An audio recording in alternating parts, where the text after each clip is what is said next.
I had worked so hard, planned every detail, and taken the time off with proper permission. But happiness is something people like Harlan can't stand to see others enjoy. The ceremony was beautiful, until he showed up. He barged into the hall with 4 of his corporate goons, eyes blazing like a madman. Lila, do you think you can just run off and play house while the biggest deal of the year slips through my fingers? Gasps filled the room. My husband tried to intervene, but Harlan shoved him aside. Because of you, I lost millions. You think you can hide in a wedding dress? I had taken permission from HR, sir. Permission from HR? I don't care about HR. You could have asked me, and I would have told you to postpone this useless wedding. That client was more important. Do you understand how much money we lost because you decided to play bride? I wanted to disappear into the floor. He snapped his fingers. His goons marched toward the cake and flipped it onto the floor. Tables were overturned, food scattered everywhere. My guests screamed. Then, in the chaos, something happened that changed everything.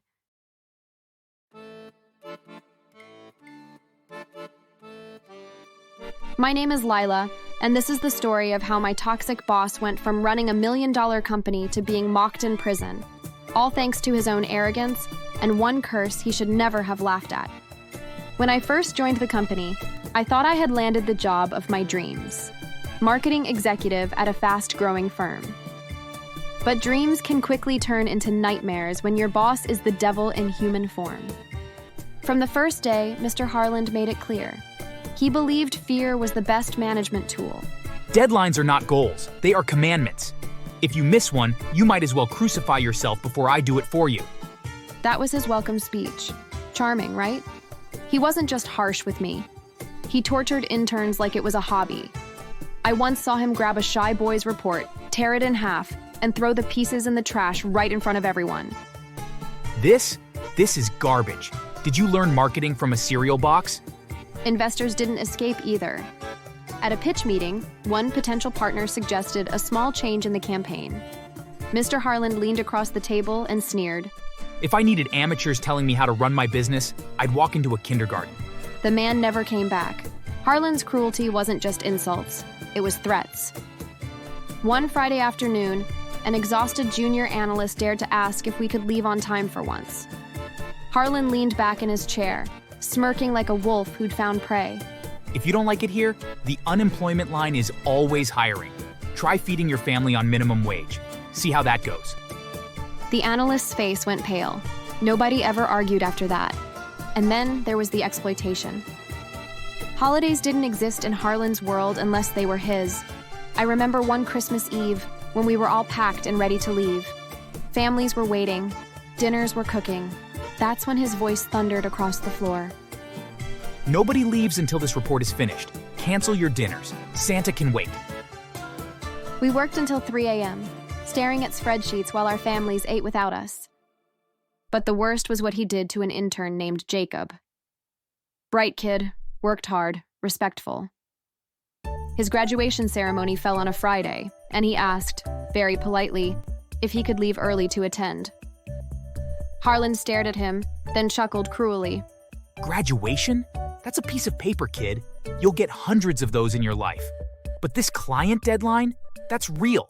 You walk out that door, don't bother coming back. So Jacob stayed. He missed his own graduation because of Harland. When I saw him sitting at his desk, staring at his cap and gown stuffed into a plastic bag under the table, I wanted to cry. That's the kind of man Harland was. A man who thought destroying joy made him powerful. For me, it was constant belittling. Lila, your ideas are as bland as boiled potatoes. But sir, the client...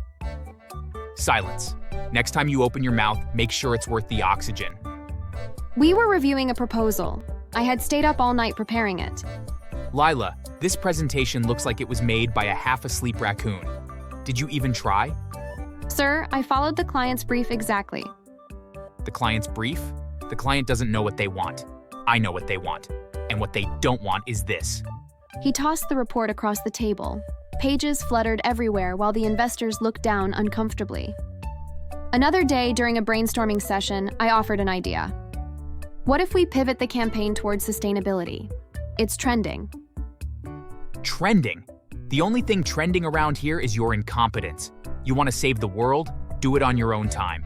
In this office, money is the only tree we water. He loved humiliating me in front of everyone. Still, I endured because I needed the paycheck. Every day was survival. Then came the happiest day of my life, my wedding. I had worked so hard, planned every detail, and taken the time off with proper permission. But happiness is something people like Harlan can't stand to see others enjoy. The ceremony was beautiful, until he showed up. He barged into the hall with 4 of his corporate goons, eyes blazing like a madman. Lila, do you think you can just run off and play house while the biggest deal of the year slips through my fingers? Gasps filled the room. My husband tried to intervene, but Harlan shoved him aside. Because of you, I lost millions. You think you can hide in a wedding dress? I had taken permission from HR, sir.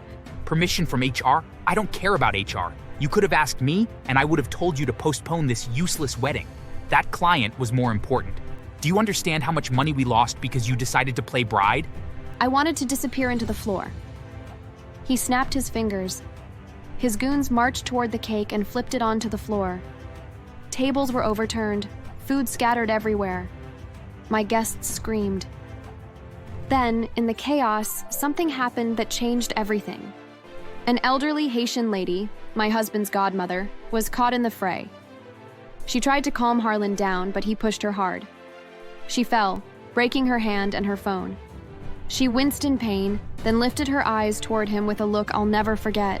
You wicked man. From today, your hands will betray you. You will slap until the world laughs at you. The room fell silent. Harlan threw his head back and laughed. Slap uncontrollably? Lady, the only thing I slap is profits out of losers like her. He mocked her accent, pointed at me, and barked. You're finished, Lila. Finished. Then he stormed out with his thugs, leaving behind destruction and humiliation. I thought about filing a complaint, but fear held me back.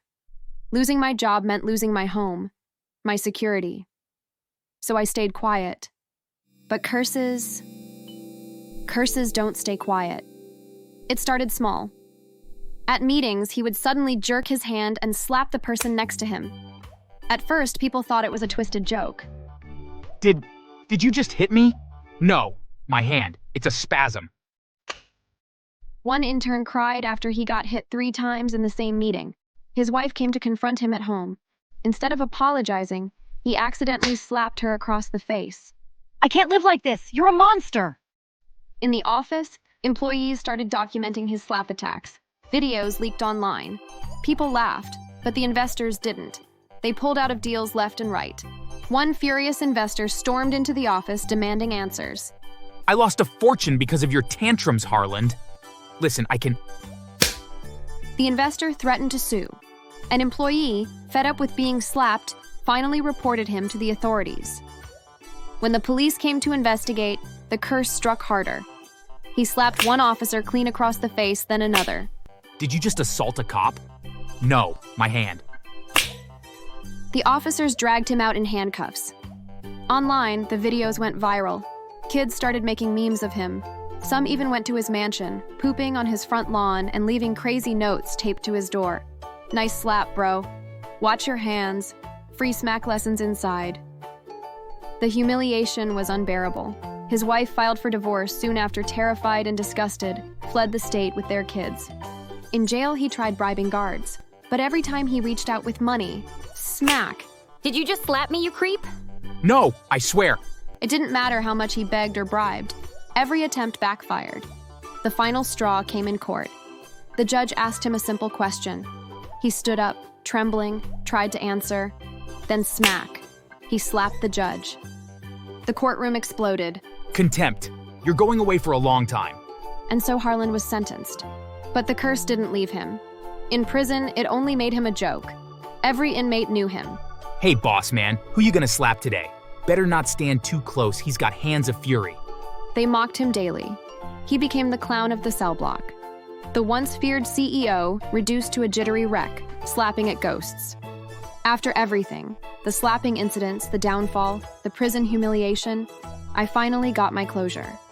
I had moved on to a new company, a kinder one. I worked hard, rebuilt myself, and one day I stood at the front of a boardroom giving the most important presentation of my career.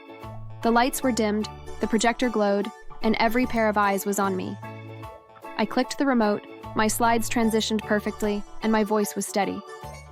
I smiled and said, "This time, no one's here to slap me down. Do I feel bad?"